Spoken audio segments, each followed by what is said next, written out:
Brandon, let's go back to October 30th. The Dodgers beat the Yankees, win the World Series. You could see it on the faces of the players. You could feel it in this fan base. There was a sense of validation, a full season championship. Take us inside the front office here.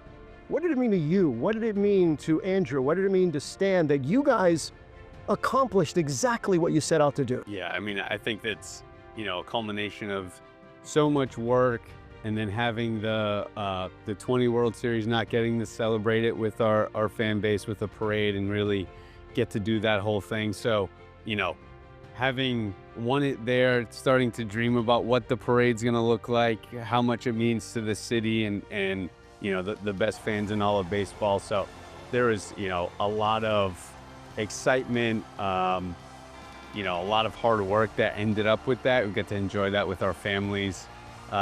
And then to come out and start to prep for the parade was something we couldn't wait for, and it feels like the city was very deserving of getting that chance finally. All right, so you go out and you get Tanner Scott, and you get Kirby Yates, and you re-sign Teoscar Hernandez, and you get Blake Snell, and you get the prize of the offseason, Roki Sasaki. Yeah.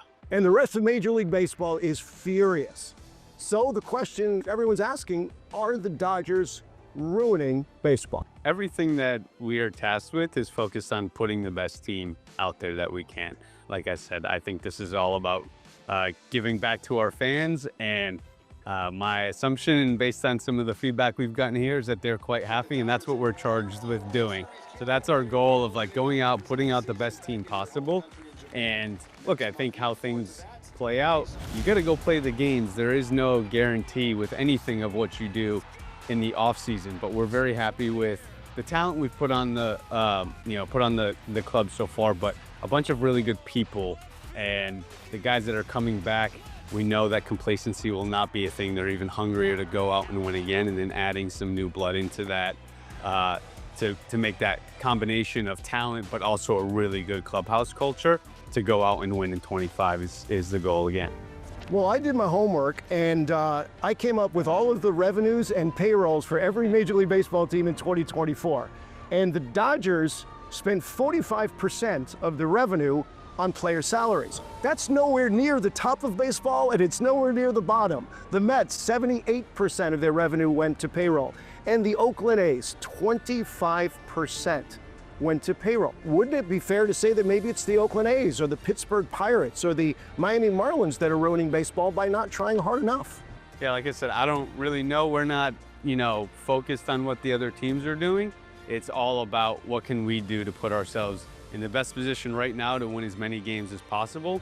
And we've talked about it this whole offseason of, by doing a lot of the things we're doing now, the goal is to get to that trade deadline and not have to go out and do anything. And that's the goal, most years, and making sure we do what we can on this front end to acquire as much talent as we can and depth, so that we're not looking to go to market in July when things are just a bit crazier.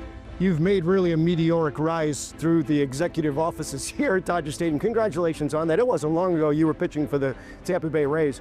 Is there anything you've done now in your relatively young career as an executive, any one thing that you look at and say, that's something I'm most proud of, I was able to pull that off? I think just being part of 2 championship clubs and being able to be with my wife and kids on the parade this offseason was something like, you dream of, and you picture what it would be like, and those expectations were even, it was even better than what you had dreamed up in your head. And because of your success, you are certainly a wanted man out there in baseball. In fact, I believe that years ago you turned out an opportunity to interview with the Boston Red Sox, and a kid from Fall River, Massachusetts. I would imagine that would be considered one of the greatest jobs you could ever have, but you wanted to stay here in this organization. Why, and what does your future have in store for you? Yeah, I think this is a special place, and so much of what we've been able to accomplish over the years and the people that you work with,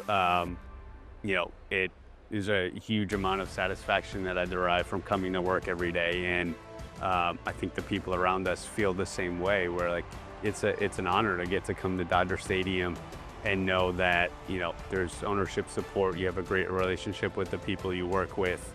The coaches and players everybody's pulling in the same direction. So, you know, it's very much it's a special place, and it's not anywhere that I plan on leaving.